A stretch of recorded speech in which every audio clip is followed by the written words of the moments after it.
In a world where inclusive growth and empowered leadership shape the future of institutions, visionary leaders in human capital are the architects of positive transformation. At the heart of this progress is the belief that opportunity must be equally accessible to all, as embodied by Poppy Sharma, who is the CHRO of Central Bank of India. This vision of hers shines through her committed leadership in fostering diversity, growth, and empowerment, and forms the linchpin of our next episode of Leaders in Focus.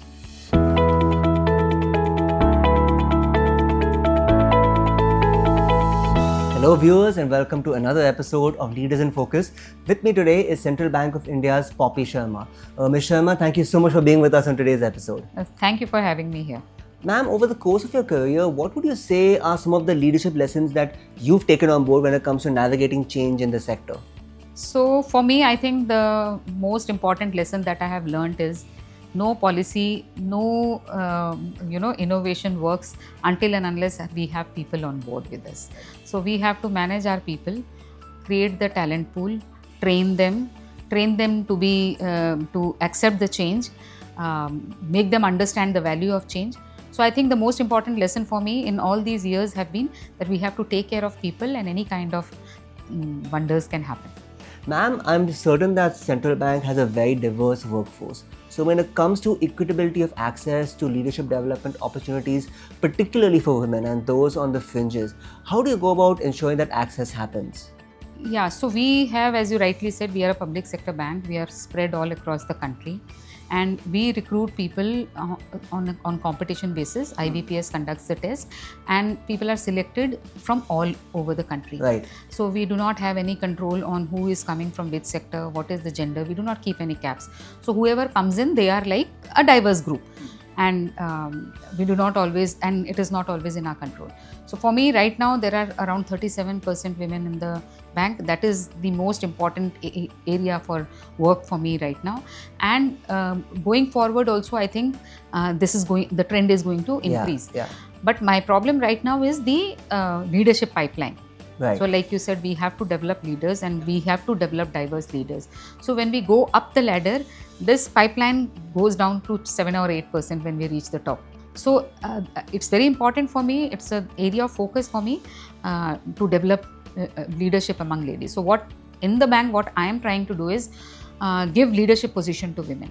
Right. Like for example, as regional head, we had very few regional heads as women. So until and unless you have a regional head experience, you are not considered to be a fit person for a higher leadership role. So that is the reason why I want more and more number of women to become regional heads. Apart from that, branch heads, we are targeting at least 20% of our branches should be headed by women so that they get that kind of business exposure. I mean, apart from that, we have 90 regions in the bank, and in every region, we have created one single branch which has 100% women. Oh. So starting from the branch head to the subordinate staff. So that is how we are planning and building up our leadership channel bringing in the diversity in terms of gender. Ma'am, equally, I think one of the most pressing questions of today is it comes to balancing technology and transformation on that front and the people-centric needs, the talent pool of the workforce. How do you strike a balance between the two of these? Oh, very interesting question, because we are working on this thing. We are actually transforming the entire people experience in the bank. So earlier we had around 3 to 4 people in every region and zone handling the HR.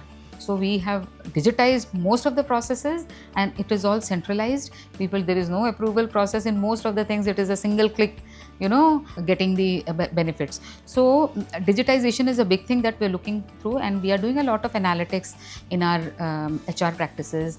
And apart from that, we are also introducing AI-based chatbots. We have already introduced an AI-based chatbot where people get access to all the circulars and the rules and policies of the bank, which is already in practice. Now going forward, we are also going ahead with this AI thing and try to see how the customer experience can be for us, the internal customer, the internal customer's experience can be improved. So digital is something that it is in our focus right now, and we are working on transforming it. In the last 2 years, we have brought in many drastic changes in the system, particularly in terms of the grievances redressal. So see, if we have happy customers, I think that's the organization, that is what it is. And one of the most main concern is the grievances. So earlier we had multiple channels through which these complaints would come, and sometimes we would not be able to attend these on priority. So, but now, there is a single channel, auto escalation is there, and all these grievances are getting redressed within 24, 48 or 3 days. So 24 hours, 48 hours or 3 days, that is the maximum timeline.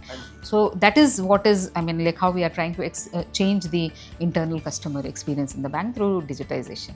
Ma'am, since you touched on AI, I wanted to also get your professional perspective on this. For instance, I think news broke just today that Salesforce laid off some 4,000 people because they had more AI agentic help on that front, and they have people and AI working together. On the other hand, companies like, say for example, Klarna, realized that they went too far with AI and they're trying to bring people back into the fold.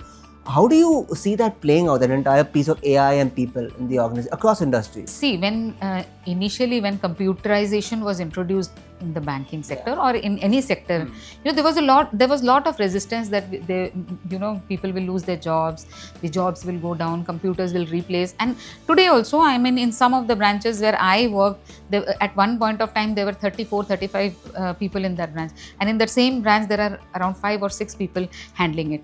But at that point of time also there was a lot of resistance towards computerization on the plea that jobs would go down. But see, jobs would go down in one particular area, but maybe increase in the other areas. But what my perspective on this is, we have to strike a balance between the two.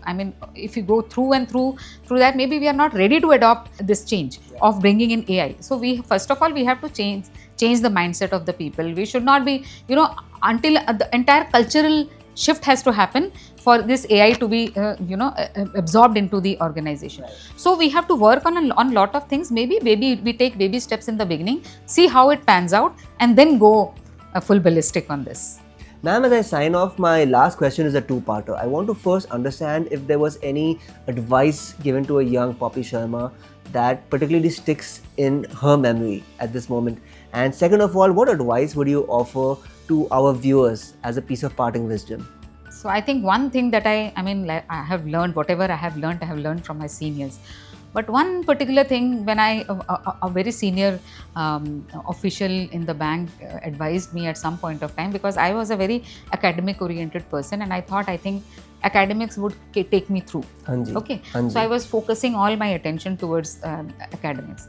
So then what he told me was that academics is fine, but until and unless you build relationships, those academics are not going to work for you. And then I changed my track. Not that I gave up on academics. Side by side, I started working on relationships also. Relationship within the organization, with the peers, with the juniors, with the seniors, in the market with clients. So I think that advice I still carry, because I feel that relationship always helps. That is what takes you through. And perhaps today, more than ever, with AI swirling around us, that human touch to everything is still so vital. Yes, it's very, very important. Totally agree with you on this. Perfect. Ms. Sharma, thank you so much for being here with us on this episode of Leaders in Focus. It was lovely chatting with you. Thank you so much. Thank you for having me. Poppy Sharma's leadership exemplifies how thoughtful human capital management can help inspire inclusivity and growth, and build not just a bank, but also a community of those that are empowered and inspired. And I hope that's the overarching feeling left with you after watching this episode of Leaders in Focus. Thanks for watching. I'll see you in the next one.